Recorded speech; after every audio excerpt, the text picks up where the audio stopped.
After some fun in Georgia, our drivers now hop one state over to Alabama. An unlikely location for one of the premier road courses in the country, Barber has quickly developed a reputation as a technical roller coaster of a circuit. How will the drivers handle it? We'll find out soon as we get ready to watch Round 6 of the Turn 2.0 Flying Huskies, and you'll see it all live here on the Global SimRacing channel. Hi, I'm Joe Peak, and with me in the booth is DJ Clark. Behind the scenes is our director, Sean Crackers Ambrose, and he's using cameras provided by Dougie Beard. Barber Motorsports Park has plenty for the drivers to learn, but for our viewers, we have a handy track guide to introduce you to it.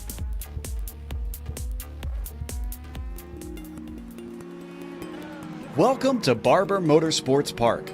Located just east of Birmingham, Alabama, this is one of the newer circuits in American road racing. The track was built in 2003 by George Barber to go along with his Barber Vintage Motorsports Museum, which can be seen appropriately from Museum Corner on the track. While the main circuit is the full course, which includes 16 turns over roughly 2.25 miles, there are also two lesser used layouts called the Short A and Short B courses. The track is known for its technical layout and hugely dramatic elevation changes. In every category of racing, it carries a reputation of making overtakes difficult. That's not to say it's impossible, with most passes happening into Charlotte's Web. Named for the spider sculpture outside the hairpin, it often suckers drivers into braking too deep with a sudden drop just as you attempt to slow the car down. That's not the most challenging part of the circuit, though. Museum Corner is reminiscent of turns like the corkscrew, with its blind entry, multiple apexes, and cliff-like plunge down a hill. IndyCar and IMSA have visited many times in the past decade, while motorcycle racing is also a regular staple here. Practice and precision are usually required to be able to find a fast lap, but there's a heavy dose of bravery also needed in a number of spots. Despite the track being very wide, accidents often collect multiple cars due to the lack of visibility over crests. All in all, this place proves tough to even seasoned veterans. But with the hillsides and trees providing beautiful natural viewing spaces and an immaculate facility, it's no wonder fans keep showing up in droves to watch the racing here.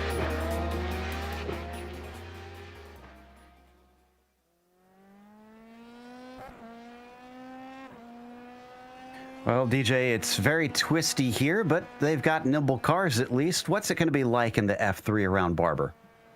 Well, it's going to be a challenge, even as nimble as these cars are. Barber is one of the most difficult circuits on the American circuit today. It was originally designed as a motorcycle course, and as a result, a lot of these corners aren't exactly situated as you normally think would to these open-wheel cars.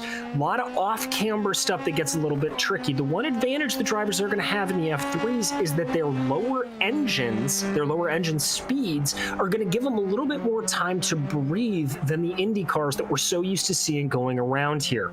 In terms of some chances to overtake, there's a decent shot you can try to pull something off going down into turn 1 and up through the carousel.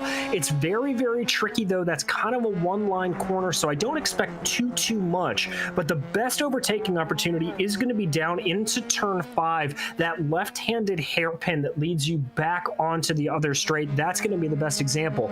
The area that these drivers are going to have to watch out for, though, well, it's the same, and no matter what car comes to this circuit, it is the roller coaster, the corkscrew, whatever you want to call it, that tricky turn 7 complex dropping downhill only to immediately come back up on the right-hander. It is so difficult, Joe, and it's going to be a handful for these guys.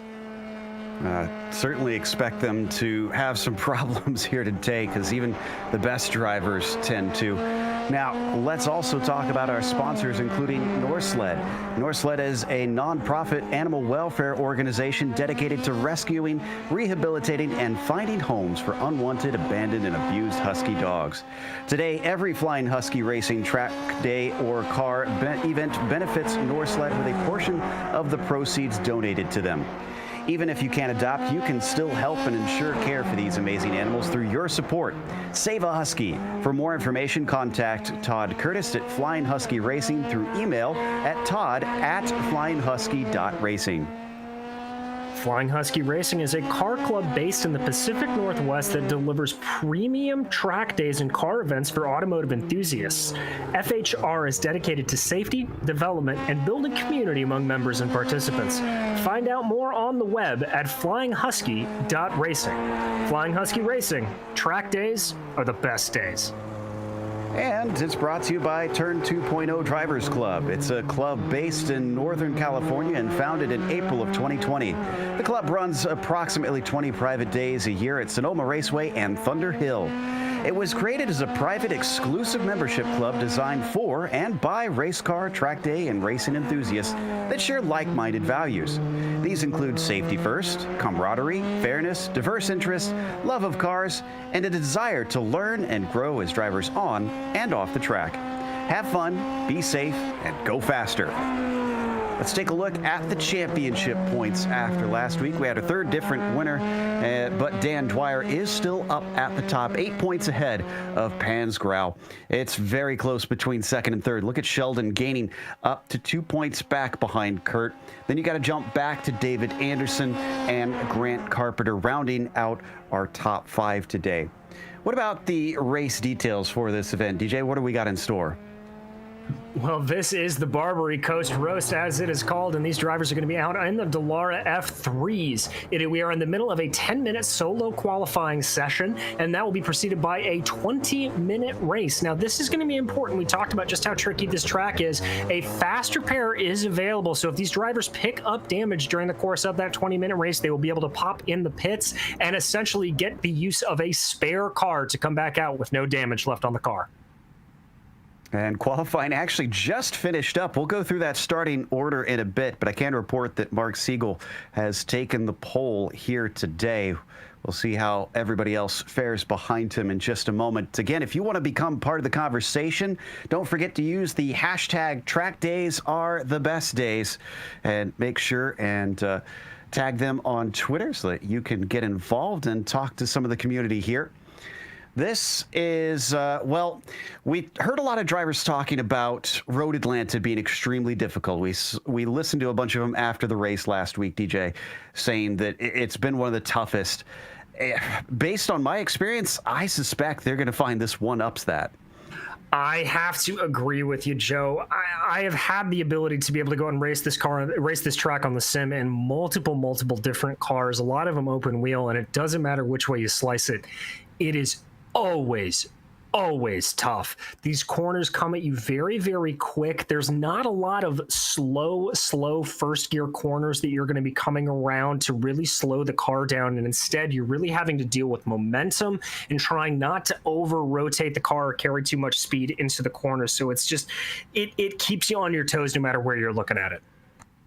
I feel like I'm a bit of a rarity, but I'll be honest, it's one of my favorites on the entire iRacing service. It's usually my go-to anytime that we get a new car and I want to test it out. I take it here. It looks like they've advanced the session, so let's go through our starting order for today. Mark Siegel, as I mentioned on the pole, Kurt Pansgrau will be starting in second.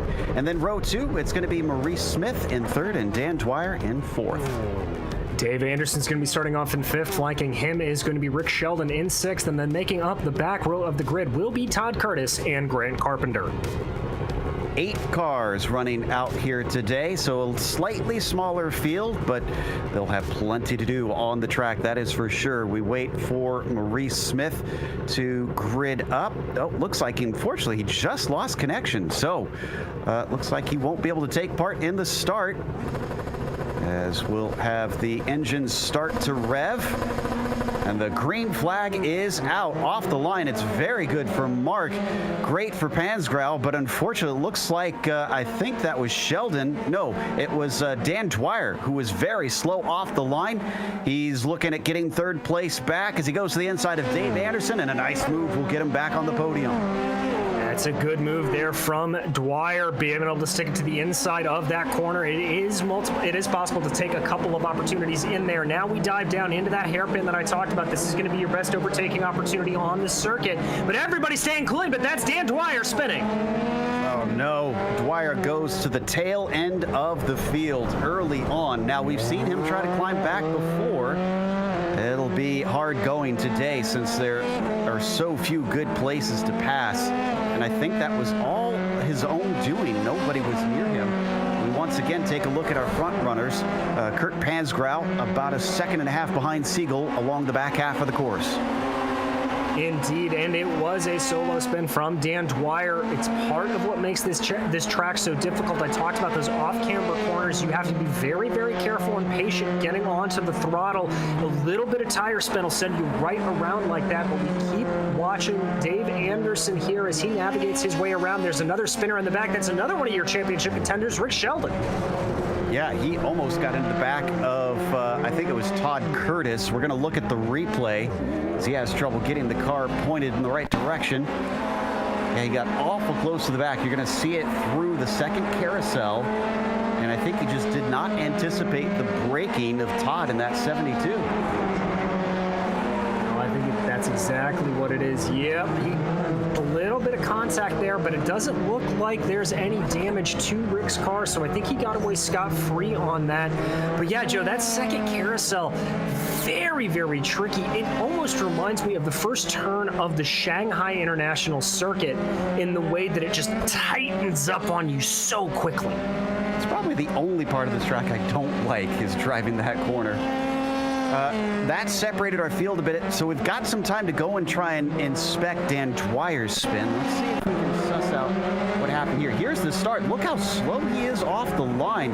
Just car, I don't know if it bogged down or if he was caught sleeping or what, but he almost lost a number of positions and then was very strong through the first few corners, DJ. You can gain a lot of speed there if you are very confident in what the car can do. You've got to trust the car's aerodynamics through that fast first corner, but here we go. So we're going to take a look at this from above. Now he gets down onto the binder, starts to put it on. Looks like that was a little bit precipitated. He caught a little bit too much of the curb and then, yeah, just put too much throttle on too early, and that caused the car to spin. Dwyer currently sits in 6th right now. There you see him starting his lap 3. 2.5 seconds to get up to Grant Carpenter, but he seems to hold a fair bit of speed over that 98, so it's not going to be long before he catches him. Mo Smith, who unfortunately lost connection at the start, has returned, but as you'd expect, he's 3 laps down. But good for Mo for being back on track. We're going to jump up to our leader here, Mark Siegel, as he leads by a healthy margin in front. He's got about 3.5 seconds on Todd Curtis. Well, no wonder. He's got a double diffuser on it. That Braun paint scheme on the car, as he's got those handy 6 seconds, really giving him a huge buffer in the early days, swinging it around the final carousel. That really gives you a sense of how much elevation change there is around here. Could barely see the car over the horizon there. Yeah, this is one of the tracks in America that has some of the most elevation change, and it's not something like Spa necessarily that's this big hill that you're coming over. It's very, very well built into the track itself, into the surrounding landscape. It just follows the curvature of the land around it and really makes for a wonderful experience. Back in 5th, we mentioned Carpenter being caught by Dwyer. It's down to 1.6 seconds. They see the very multicolored number 98 and then the Haas-themed Dan Dwyer as they break into Charlotte's Web downhill, plunging. We're going to watch from over the shoulder of Dan as he continues to chop away at that P5. Dan clearly has some speed here, and I think we can attribute a little bit of that spin out maybe to just a hair bit of cold tires. It is a very hot track temperature. Overcooked it ever so slightly into there, but able to gather it back up under him. That's a very tricky braking zone. Yeah, there you can see very indicative of Alabama. 106-degree track temperature, 53% humidity. Very, very toasty out here. So it's not a long race, but they'll have to manage the tires a little bit at least. Up, whoa! And get a little shaky coming over turn 13. He still gains time on Grant Carpenter. Carpenter leaves the door open, and it looks like Dwyer's going to easily step through, so that puts him into 5th. It's another 4 seconds up to Todd Curtis now. Dan doing a really good job to recover from that early spin, and that's a really hard pass to make through there. Not normally one of the passing zones you would think, but Dan Dwyer showing his skill here today. driver from Bothell, Washington, is at least up to a top 5. The podium could still be on the cards, but he's 20 seconds, almost 21 seconds behind Siegel currently. I'm curious, actually, what is his lap times comparatively? Yeah, it looks like Siegel's actually running quicker than Dan right now, so Mark is a force to be reckoned with. Yeah, Joe, and as you said, this is really a love it or hate it track. Mark and Dan both have a lot of real-life driving experience, and so it does not surprise me that Mark has kind of taken this to heart. When we jump back here, this is Dave Anderson as we ride on board with him, working his way around the back section of the track, lining up for that carousel, getting on the binders, careful not to over-rotate the car, trying to get it through there and bringing it back onto the pit straight. Let's not forget that Mark is actually qualified as an IMSA bronze driver, so definitely one who has earned his stripes. We watch from Anderson's perspective here, looking to see if he can keep up with Pansgrau. Last lap, he was actually 0.3 quicker than the number 5. He was, so he's going to be trying to close in a little bit there. You can really gain some time here in these corners if you are brave on the brakes. It's very easy to do, but the problem is you've got to be very careful because there is a very fine line you run here at Barber. I love this onboard down through Museum Corner, showing you how blind it is in 3 apexes. It's like they looked at the corkscrew and said, let's one up that, and certainly made one of the more unique and challenging corners in all of North American racing. On the lower part of the track, in fact, just about the lowest part of the track here, along the back portion, plunging down, and then it compresses up and over the hill of 13, still holding at about 3.3 seconds. Let's see what his lap is like compared to Pansgrau this time. Again, it was 0.3 quicker when they crossed before. Pansgrau is going to get a 18 flat. That's quicker for him. Anderson, 17.6, still 0.4 quicker. He's coming on strong. This is going to develop into a nice little battle here. We got to keep our eyes on it. However, Rick Sheldon, remember, he had issues on that first lap as well. Grant Carpenter, his woes are not over. He's been caught by Rick now. He's a little bit less than a second behind. As Rick approaches, he's way too far back for a pass down into Charlotte's Web, but he'll certainly want to size up the 98's braking points for next lap. Exactly. This is where, as a driver, you start to do a little bit of reconnaissance, figure out where your opponent likes to go, how he naturally wants to take the car. Now, these straightaways, not really high enough speeds being brought here. Big lockup for Carpenter, though. That'll cost him time and heat up the tires a lot on a day where you don't want to do that. So we watch, looking back over the shoulders, reverse direction from Carpenter. Almost see him over some of those crests. Sheldon still chasing. Oh, what a lot of curb, but Rick Sheldon gets thrown off because of that. He is in the barriers in a big way. He's going to have to hop in for his spare car, unfortunately. Go on board with Sheldon here. This is so easy to do. Just gets a little bit offline. That throws off his braking point. You can see here, sees that opportunity, just can't get the car slowed down, and it's a one-way ticket into the wall. Luckily, he is able to drive back under his own power and get back into that spare car without losing as much time as he would if it was a tow. However, he may have to pay the infamous Barber landscaping bill for his trip across the grass. Certainly.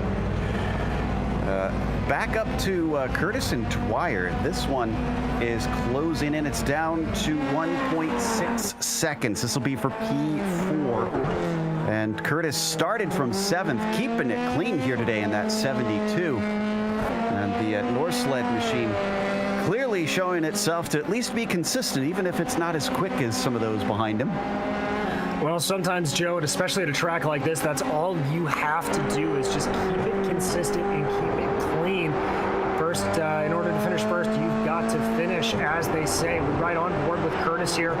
You take that inside line through the first part of that carousel, let the car run out wide. That's a very scary thing to do as a driver. You're always Dave's convinced that you're going to be running off into the grass, but rest assured the car will catch you, and then you bring it back onto the main straightaway here before you've got to go through the next sequence of turns. Last time through, 1:18.4 for Todd, 1:18.2 for Dan, 0.2 quicker. That wasn't his fastest lap, though. He hit a 17.8 at one point.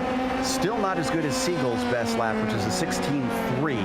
Although it looks like he's a little bit closer on pace to the number one currently. Down into Charlotte's Web. Is he going to gain a little bit there? It's got up to 1.5 seconds. Does look like he is just continuing to chip away. He is, but I think there's a little bit of an inside front lockup there for Dan Dwyer, left front lockup, so that may have cost him a little bit of time. They now dive down through that corkscrew section. You can see the multiple lines you can take out of that corner. There's really only one way into it, but on the outset, you can kind of figure out where you want to gain that speed. Watching once again from Dwyer's perspective. Ooh, wow, he took a lot of curb on the way into 12. Thankfully didn't upset the car. Wouldn't want to see a second one fly off into those barriers. Up and around, slowing it up as the track pinches tighter and tighter. Oh, big correction there on the final corner. He must skipped over that final curb, and that is something you've got to keep in mind in these Dallara F3s. The suspensions are not super duper strong. I have seen them break just by going over curbs, so these drivers got to be careful, and Dwyer's got to be keeping that in mind as he continues to push here.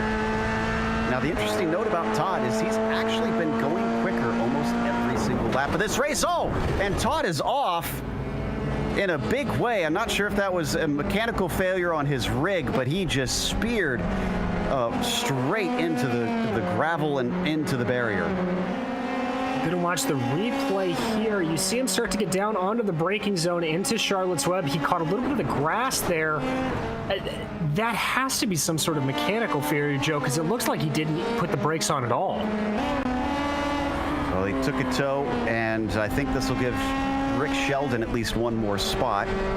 Indeed, Rick gets promoted into 6. Don't think Mo Smith is going to be able to pass Todd, so it looks like a likely 7th if he takes that spare car. You can see he's waiting for the tow, and then the car will pop back into place. Dwyer is now promoted up into 4th from here with about 6 minutes left to go. Most of the race actually already gone. Dan's got 9 seconds to make up to get to Dave Anderson. Podium's looking a little bit tougher to make. Yeah, it is indeed. Dan was about 0.2 faster on his last lap than Dave Anderson, so I don't think that's going to be quite enough to close it down unless something happens to Dave to throw him offline. The incredible pace of Siegel is something to admire, though, today. He's 20 seconds ahead of Kurt in P2. In fact, pretty much the entire back half of the course, he is already that far ahead. Kurt can't even see him up the road at this point. He's got to look at some of these overlapping parts where they flash by each other there, where the track folds in on itself. He might be able to see him go by on the other side of the Armco. Exactly. It's kind of one of the unique things about Barber. It almost functions like a street course in that way. And because of the elevation change, I can tell you, even when you're sitting in the cockpit of the car, you look out and you see those cars going by you, and you have this brief moment of going, oh God, and then you realize it's the other section of the track and you calm down. So the final 5 minutes, can Mark keep this one on the road and rolling? He, of course, has already taken a win. I believe that was at the Road Atlanta round that Mark claimed a victory. And we did get some confirmation here that Todd had an issue with his computer freezing up, which is why suddenly it just seemed to accelerate off the track. Yeah, that would explain it. That's a very, very strange incident. But we're going to jump back here to P2. This is Kurt Hansgrohe. We talked a little bit about Dave Anderson maybe being able to close in on him, but Kurt has done a very, very good job of keeping Dave behind him to the tune of about 3.7 seconds. He's still waving the carrot in front of the 62 as he's able to see him. We're going to watch from Dave's perspective here. Yep, there he goes up over the hill. Let's see what it's like with a podium finish here, potentially, as Dave wheels it around the track. can see Dave doing a good job of staying off those curbs like we talked about, trying to minimize any damage potentially to that machine. He's now going to start to get over this crest right here. It's very difficult there. You've got to brake pretty much right as the hill breaks away from you, and then the track starts to fall away down to your right here, and then as you're on full throttle, it picks back up, carries you over the lip of the hill, and this is one of the few sections of the track you actually have a moment to breathe before you have to dive down into the left. The gap that we mentioned a little earlier, about 9 seconds to Anderson from Dwyer behind him, has grown. Dan went off in Museum Corner, and it's not looking good that he'll be able to gather that down with only 3 minutes left on the clock. Yeah, that one seems like it's just a hair too unattainable there for him. Right on board with Dave, you can see that speck out in the distance. That is Kurt Pansgrow. Joe, you said it yourself. It is just that carrot dangling in front of him.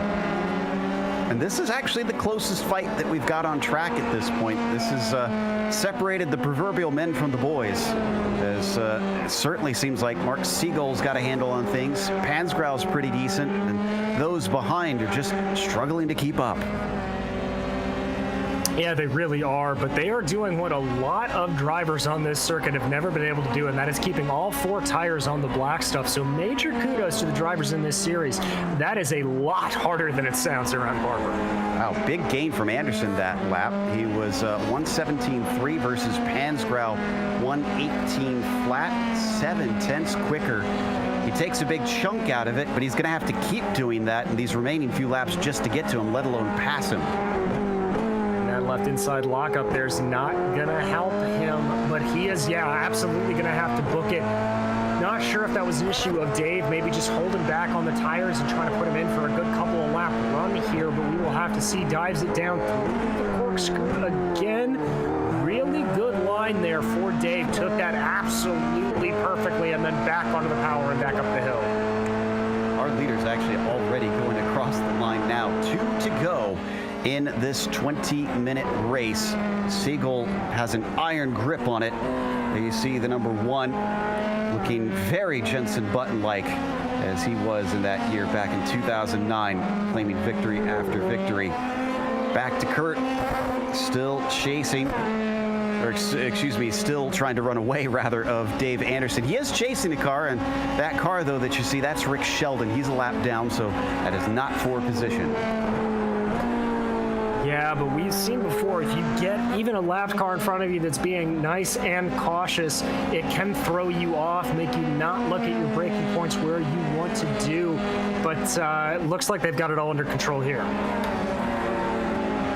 Send it down into Charlotte's Web. But once again, Rick has got to be kicking himself for what could have been, though, because he's clearly keeping decent pace on Kurt.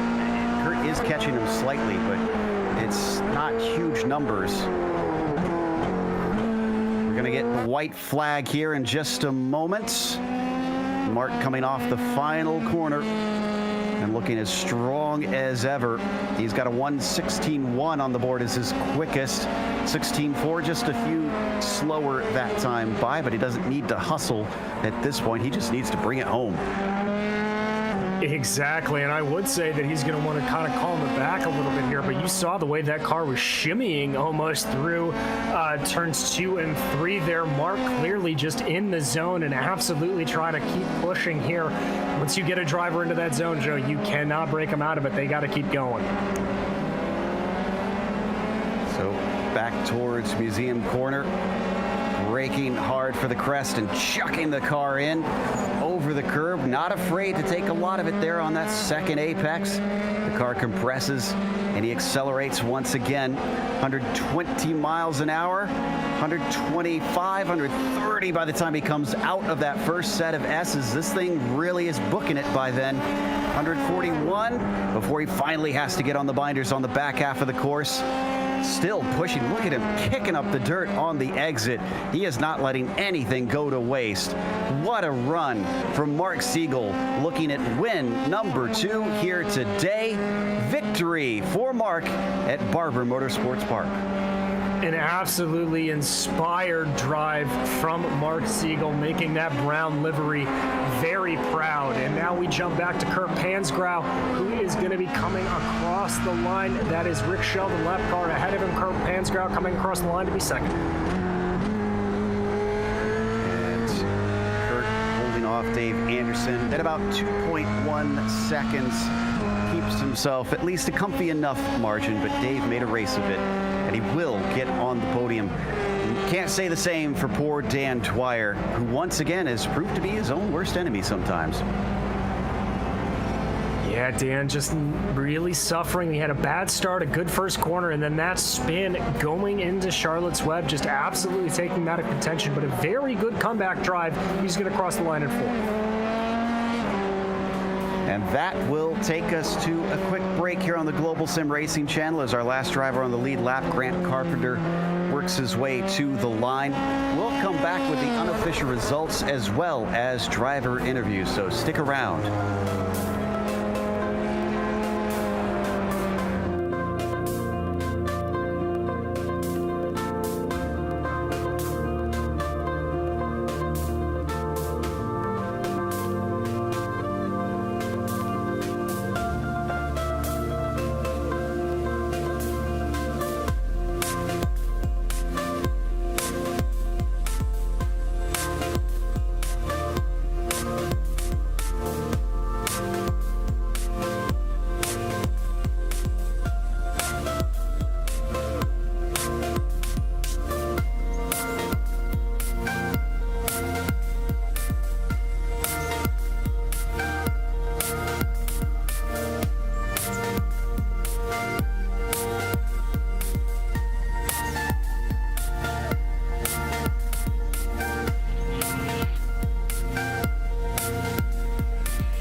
Welcome back to Barber Motorsports Park as we just finished watching round number 6 here today of the Turn 2.0 Flying Huskies.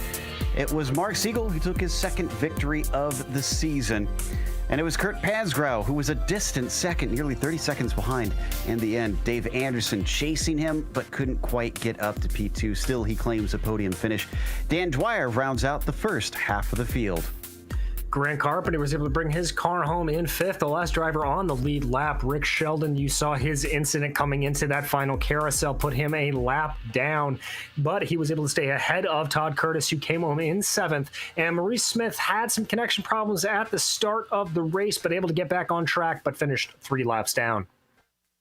That takes us to our winner for today, Mark Siegel, as we pull him in. Mark, congratulations on a win. I know that you've done some racing with IMSA. Have you had experience here? Oh, yes, I have had experience at Barber.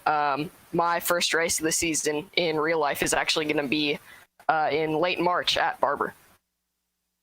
Well, this was a very impressive run, 30 seconds ahead of nearly everybody else. I mean, if you're willing to divulge a few tricks to anybody, what's the secret to being fast here? I think on the sim especially, it's just about practice. It's a really tricky track with a lot of little secrets here and there. So yeah, just spending time on the sim and definitely having driven it in real life helped. Certainly seems like it. We like the Braun GP livery that you've put on the car. Any special attachment to Jensen or Rubens? No, actually. I met Jensen once, but other than that, no. I just like the look of the car. Well, we share the same taste then. It looks spectacular on the F3. Again, congratulations on a win number 2, and hopefully we'll get to see you in a week's time. Thank you. Yeah, see you soon. Mark Siegel, winner here today. And then up next, DJ has caught up with our second place finisher, Kurt Pansgrau. Well, Kurt, it looks like absolutely nobody could touch Mark out there today, but you still drove a very, very good race. Looked like Dave may have had something for you there at some point, but you kept him at bay. Yeah, he was always nipping at my heels and always closing the gap when I thought things were going my way, and then he'd be back under 3 seconds behind me. So I had to get back to it. Well, Barber is very much, we were talking about it on the broadcast, a sort of love it or hate it track. So I have to ask you, which category do you fall into? Well, I love it a lot more now that I got second, but before this race, I hated it. How do you find it? I mean, is it just, I'm always curious to see like what exactly, is it just not fitting your driving style, or is it just kind of a hard to master? It's really hard to master. You got all these, blind apexes and you don't know where you're supposed to turn. I feel you, and I completely agree with you on that one. But, next week we head from one of the trickiest road courses in America to one of the trickier street courses in America in Long Beach. A lot less margin for error out there. How you feeling about it? Well, at least you can see all the corners there. So, I don't know. Give it my best shot. Well, we'll be watching it for sure, Kurt, and congratulations again on a second place. Thank you. And now Joe Peak has caught up with our third place finisher, Dave Anderson. Yeah, Dave had a brief look at the podium at the start of the race when there was a slow start for Dan Dwyer, and then eventually found himself there anyways. Dave, congratulations on a podium finish. Looked like you had Kurt within your sights, but didn't quite have the pace to get him by the end. Yeah, I think Kurt and I were running pretty equal. And by the way, I like to think of that not as a slow start by Dan, but as a fast start by me. But it's semantics really. But I did get the jump on the green, but Dan came back. But yeah, it's Kurt as he was last week, very consistent. I spotted him a few seconds, and we kind of just seesawed back and forth. At one point, I dropped back to about 4 seconds. I think I got as close as about 2.4 and started putting some low 117 laps together. And said, if I had 30 more laps, I'd catch him. But he wasn't going to make any mistakes. Good. It was a great race. And somewhere up there, we knew that Siegel was running up at the front. We just figured maybe he'd go wipe out some other people, and we could catch up. Personally, I like your positive perspective on that start. Let's talk about those 117s, though. I look at it, and you were consistently getting quicker and quicker. Was that part of that because you had Kurt kind of like egging you on, trying to catch him, or were you just getting more comfortable with the track? No, I think the car was getting warmer. I mean, I ran as slow as 117.1 in practice, and I was scratching the 116s on a couple of laps before I screwed them up. But I knew I could run 117s, and this was going to be a race that you really needed to be in that 117.5 if you were going to be competitive, because everybody here was running very well. So I think the car really comes in after about 4 or 5 laps. That first few laps, you just have to be really careful. Pretty soon you can feel a little more confident, especially through that last series, that last 4 or 5, actually about kind of the last 3 turns. You can really kind of turn on the juice once the tires are up to speed. It feels like the difficulty level of the schedule is just kind of gradually increasing, because next week we go to Long Beach. Think you can handle a street course? think I might want to go take a look at it first. All I've seen is what I've seen on TV. I've never driven it, but that's going to be a very tight course. Here, very few places to pass. My understanding is that's going to be even tougher. So that's going to be really important to qualify well, have a clean first lap, and stay out of trouble, because it's going to be a tough place to pick up any positions. I can affirm that. We've seen some incredibly close races there. So that was Dave Anderson. As we are now pulling in our drivers from the rest of the field, as DJ has caught up with a few of them to see what's been going on with the track with the rest of them. Well, I guess to start out with, I want to take the question to Rick Sheldon. Rick, you had a really good run there, and then obviously the bobble coming through that final corkscrew. Talk me through that, my friend. Oh, wow. Is that the one where I got caught up into Grant a little bit, and I had to check up because that was, I think I'm thinking that's what you're talking about, but if not, the one that I went off. I mean, I had so many offs. I was thinking about the one going through the final corkscrew. Oh, man. Yeah. I think I was, at that point, I was just trying to put down a decent lap. And coming down through the corkscrew was always going to be an adventure for me. And I guess I just got my timing wrong. So how do you as a driver sort of recover from something like that? Because you came out, you got the car repaired, obviously got the spare car, and then you came back out onto the track. Mm-hmm. And it looked like you were running some pretty good laps. So talk me through the mentality of sort of recovering from that, because I know in my own personal experience, I can't do that at all. It's something I'm trying to learn to do as well. I don't have a lot of experience in the real world of racing or in the sim world of racing. And it's actually great experience to do it, because right there in the moment, you have to just put up or shut up. It's all you can do. So for me, it was like, okay, where am I? Is there anybody I can go get? And if not, then it's like, okay, go put down your best laps. And that's what I did. So there's nothing you can do. You've already put yourself in the position. So I guess the thing to learn is, get off the line quicker, drive faster, and show up to these races ready to go, because these guys are good. I may put that on a plaque above my sim to try to help myself out there, Rick. Thank you. Mm-hmm. When it turns to Grant Carpenter, Grant, you had a bit of a quiet race, just kind of running along in fifth there. Obviously, Dan got by you, but how did you find everything out there? Kind of seeming like you were running in a league of your own. That's a word for it. Yeah.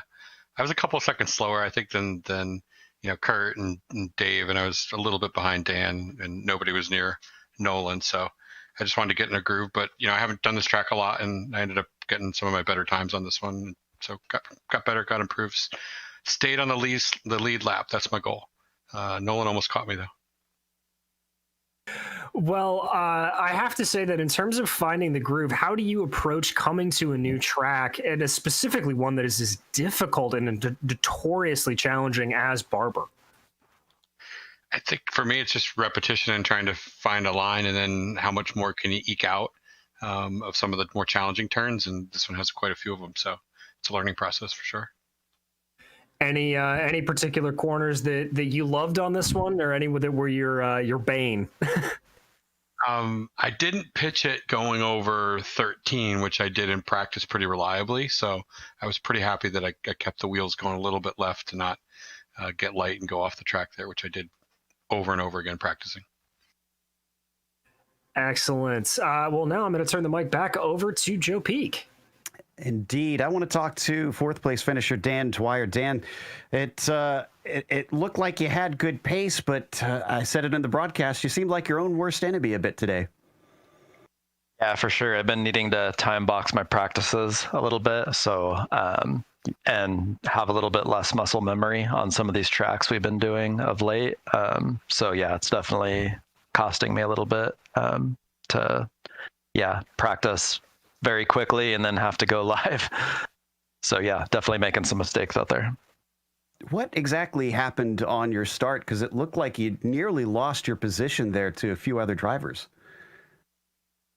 On the start, I think there was a little bit of mayhem with Mo, I think, not getting in. And so I think I just wasn't paying good enough attention to the lights. So I was a little bit late on throttle. So yeah, I think I was a little bit late on the start, but first corner was on the outside, but of course that turns to the inside on the carousel. So I was just able to kind of hang on to the inside line and not have that cost me too much.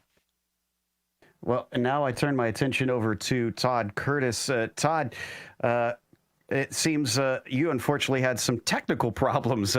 You mentioned it in the chat. Could you clear up exactly what went down? Yeah, I seem to have a problem with this maybe over the last couple of weeks or years of my life with technical things. I was right in the middle of the race, and everything seemed to be going okay. I was sort of just doing my own race, and then all of a sudden, iRacing sort of hung up on me. It stuttered and glitched, and I knew I was about to go into a braking zone, into a tight turn, so I just tried to fake it and do the timing about where I thought it was. But when I woke up, I was in the wall and crashed and getting ready for a tow. So it was really unfortunate. You know, it just sort of came up like that, and out of nowhere, there's really nothing I can do about it. So it was a little jarring. Now, I know you're heavily involved with FHR. Do you have an idea of when the next event is going to be? Yeah, well, on March 19th, we're having our track day at the Ridge Motorsports Park. We have a partnership with a really well-known organization called Hooked on Driving, and we're partnering up for that day. We'll have a private run group out there, small car count day. It should be a lot of fun. We're really looking forward to it, getting back out on track. For a lot of folks, especially up here in the Northwest, they sort of take the season off. You know, it's not like people mind the rain, but it gets kind of cold. We just had some snow and actually hail today, so not great conditions for being on a road course. But now we're having the thaw, and so we'll be back out there in just a couple of weeks. Really looking forward to it. That sounds like a really good time to me. Can't wait to see some pictures and hear some stories from that. One last one. I hope this isn't ending it on too dour of a note. You're still missing a W in that column. Do you think you can get one maybe next week? Well, we'll have to see. You know, there'll be a W. It might be somewhere in the word. It might not be right at the beginning and be a win, but it'll be maybe somewhere in there. You know, it was a weird race for me. For whatever reason, I must have hit a button or something, and so I had no visibility into any of my gauges. It was like if your dashboard went blank. And for those who know me, I'm sort of like I'm like a telemetry guy. So without any data, I couldn't see where I was relative to anybody else, what my lap times were, was I gaining positions or not. I felt like I had a good jump off the beginning. So it was sort of this liberating, freeing thing, like in a sort of a Zen way. Like Ben Kenobi was saying to me, hey, Luke, let go and just drive. You know, I couldn't see what was around me. And it was going great until that unfortunate glitch. So, I'll continue to put my faith in the force, and we'll see if that W is forthcoming. Well, if you manage to snag a Womp Rat, I'll give you a big congratulations. That was Todd Curtis, and I believe that's going to wrap up our interviews here tonight as we say a big thank you to everybody involved as well as our sponsors once again. Of course, starting with Norsled. If you want to get involved with them, check out Todd at FlyingHusky.Racing. That's his email, and he will try and get you involved there, as well as Flying Husky Racing. Again, track days are the best days. Make sure and use that hashtag, and they are at flyinghusky.racing. And finally, of course, Turn 2.0 Drivers Club. Have fun, be safe, and go faster. Thanks goes out to the companies that provide the software and the hardware for our broadcasts that are listed here on your screen. And additional thanks go to June Lalonde, who provides our wonderful music. There is her Bandcamp at the bottom of the screen, so you can go and find more of her work. Thanks to the team today, DJ, Sean, and Dougie. If you'd like to find out more about GSRC, including upcoming races, you can find it at globalsimracingchannel.com, or you can check out our social media on Twitter at GSR Channel, Facebook at Global Sim Racing Channel, and Instagram at GSRC_Graham. If you'd like to support us, check out our merchandise store at gsrc.storenv.com. We got a link in the description below, so it's nice and easy to find. But don't forget to head on over to our YouTube page, where we've got the big red subscribe button, so you don't miss a moment here on GSRC. Up next is going to be Long Beach on Tuesday, March 2nd at 11:30 p.m. Eastern, but we have upcoming races for other series listed on the screen, so check those out and mark them down on your calendar. And until next time, race clean, race hard. We'll see you on the track.